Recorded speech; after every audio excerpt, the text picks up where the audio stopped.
You're listening to Skeptoid. I'm Brian Dunning from Skeptoid.com. Fixing former fumbles. Welcome to the show that separates fact from fiction, science from pseudoscience, real history from fake history, and helps us all make better life decisions by knowing what's real and what's not. Once again, it's time to open our inbox and wade into the sea of corrections pointed out by you, my listeners. As mind-boggling as it may sound to some of you, I do occasionally make errors in these episodes. And in the interest of keeping it as good a resource as it's possible to make it, I correct those errors as expediently as I can. So today I have for you a raft of specific corrections. So please, sit back and enjoy. We'll get started with this error from only 3 weeks ago. Episode number 906 considered the question of whether the town of Nazareth existed at the time of Christ. Predictably, many of you replied by schooling me that Jesus himself never existed, so what does it matter whether Nazareth did? Apparently unaware that I had already taken a deep dive into that much weightier question in episode number 666 on the historicity of Jesus Christ. So we'll leave that question there and return to this one, because if Nazareth didn't exist at the time, how could there be a Jesus of Nazareth, said to have been born in Nazareth? The moment the episode was released, I got the following email, followed over the course of a few weeks by about 1,000 more just like it. This one came from listener Blake. Now, I'm no Bible scholar, but my immediate thought was, hang on, wasn't Jesus supposed to have been born in Bethlehem?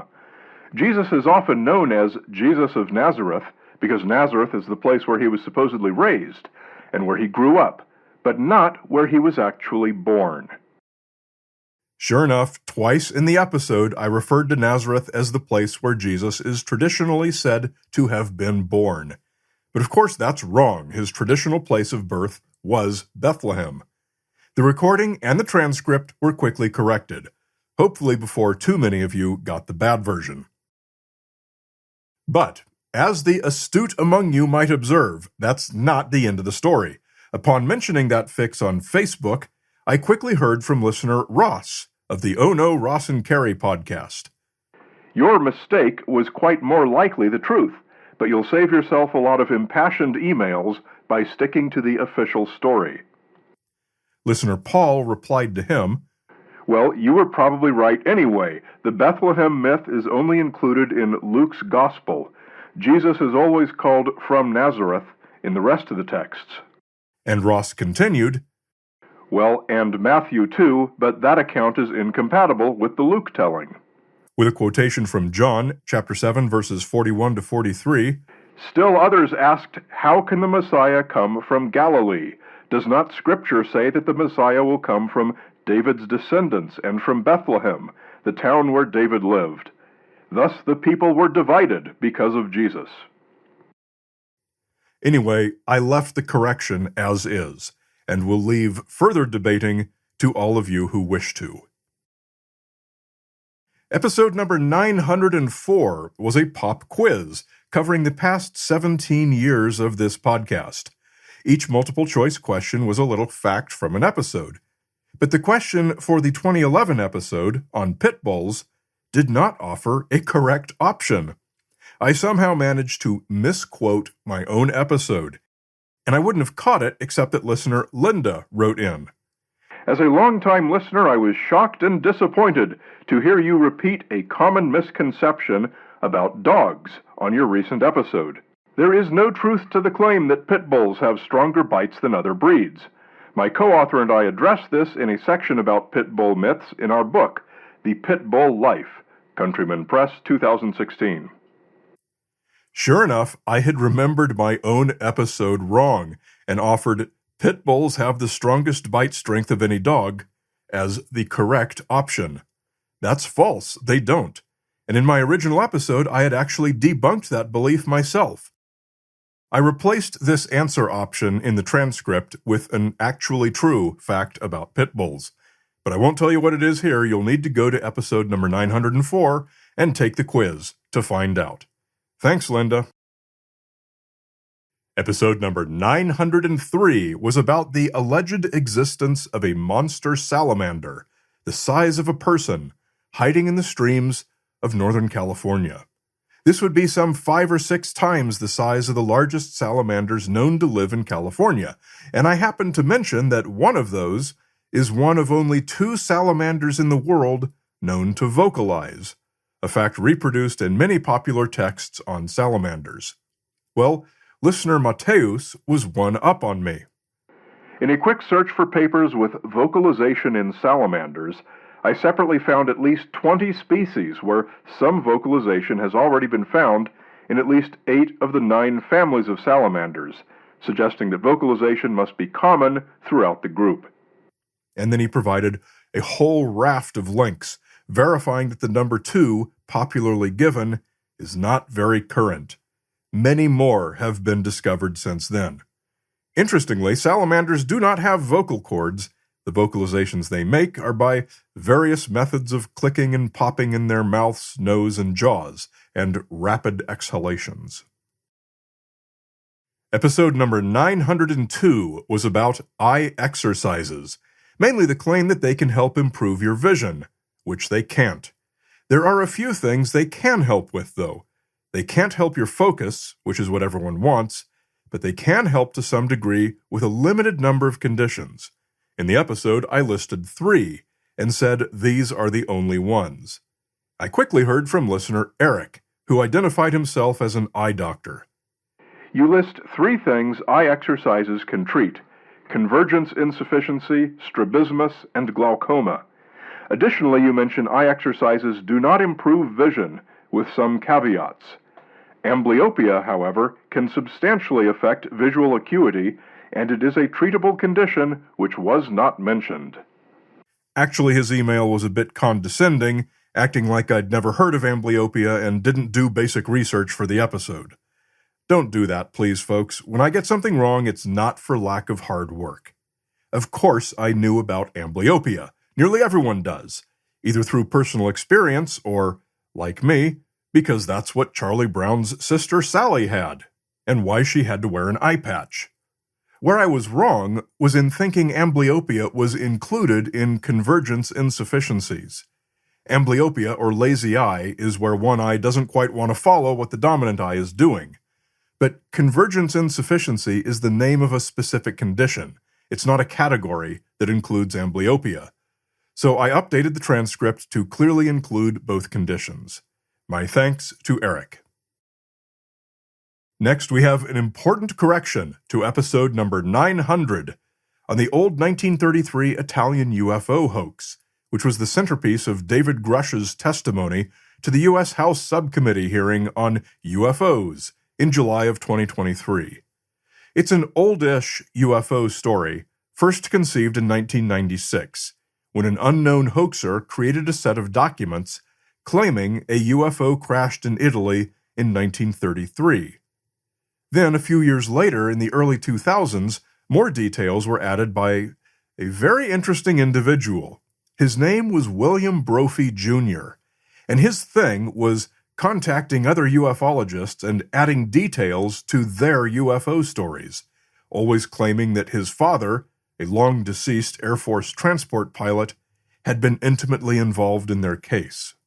With this particular story, Brophy contacted some Italian researchers who had been taken in by the hoax documents, and wove a tall tale for them that his father had transported that UFO wreckage back to the United States after the Allies took Italy back from the Axis in World War II. It was difficult to tell this story without a word concerning Brophy's evident mental condition, because his habit was not one consistent with a healthy mind. Brophy appears to live in a fantasy world where his father was some kind of a legendary figure who was a prime character in every UFO story Brophy heard. In the episode, I said his behavior appeared consistent with some sort of dissociative disorder. He seemed to be somewhat dissociated from reality.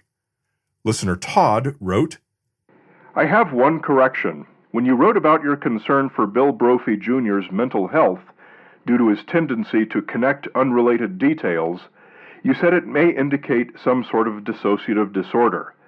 According to the DSM-5, connecting unrelated details to fuel a fallacious belief is not part of the diagnostic criteria for any dissociative disorder. It could fit in with some psychotic disorders, though, such as delusional disorder or schizophrenia.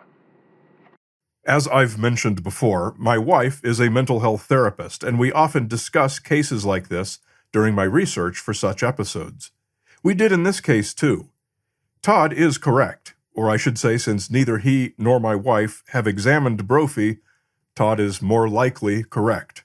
And it's somewhat unaccountable how I came away from our conversation with the wrong potential diagnosis. It's all on me, as my wife was in complete agreement with Todd after I showed her his feedback.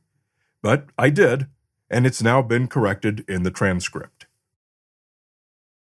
It's worth pointing out that speculating about a mental health diagnosis of someone you only know from articles is fraught with pitfalls, and it's impossible to have enough information to make any such claim. The best we can say is that certain behavior, as it's been reported in articles, appears consistent with common traits displayed by individuals who do present with such diagnoses. And what's been reported about Brophy certainly fits that bill. Episode number 884 was about the Florida skunk ape, a southeastern version of Bigfoot. As you've probably heard me point out a number of times on this show, modern cryptozoologists will often claim that their cryptid has a place in the legends of the local indigenous population, in an effort to make it sound more credible. These claims are almost always false. The same is claimed about the skunk ape. They say the words Isti Chapchaki are Seminole for tall man, and that the creature appears throughout their cultural traditions. Something that's worked well for me in the past is to join a Facebook group or other online community dedicated to speakers of a particular native language, and that's exactly what I did here. I joined a Seminole community on Facebook, posted those words with the legend's context, and asked if anyone could confirm or deny. Nobody recognized either the words or the legend, and so I pointed out in the episode that this was just one more false claim by the cryptozoologists. Listener Astor wrote in, I'm not a native speaker, but I am a Muskogee tribal citizen who knows a bit of the language from studies in my spare time. You said that the claimed Seminole words for the skunk ape, Isti Chapchagi, are not known to be legitimate Seminole words. However, while these are slight misspellings, they are recognizable as words. Isti is recognizable as a slight misspelling of the Muskogee Seminole word Isti, meaning man. It's pronounced like Easty. I should point out that he gives the spellings, they're completely different and weird, but he says they're pronounced the same. Similarly, the word Chapchagi can be found as the identically pronounced Chapchagi, meaning overly long or tall. Astor also provided a link to the listings in a Muskogee dictionary, and sure enough, he's right. He also helped me pronounce them. He also clarified, the legend is still false, as Isti Chapchagi is not an actual native legend, but the words are at least correct. So I may have done better to join a Muskogee group instead, but I didn't know. In the decades around 1800, the Seminole were formed when Muskogee and other tribes immigrated into Florida to escape European encroachment, and were later the victims of the infamous Trail of Tears. I've updated the transcript with Astor's better information. And so, please, keep those corrections coming. Every time we can fix something that's in error, Skeptoid becomes a better resource. If you have one, please do come to skeptoid.com/corrections and follow the instructions given there to submit your information and references. In the ad-free and extended premium feed for this episode, we have something very meta, a correction to an episode submitted by a guy who, in the extended content for that episode that he never saw, he was outed as a complete crackpot. To access it, become a supporter at skeptoid.com/go premium.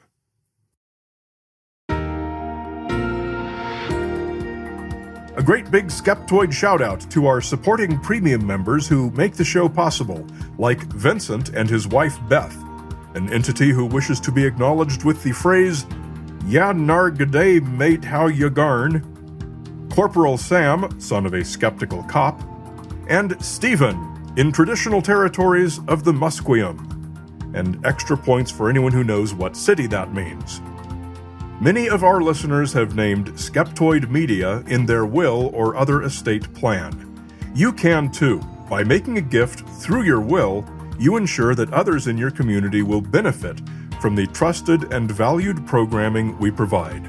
Learn more at skeptoid.com/giving.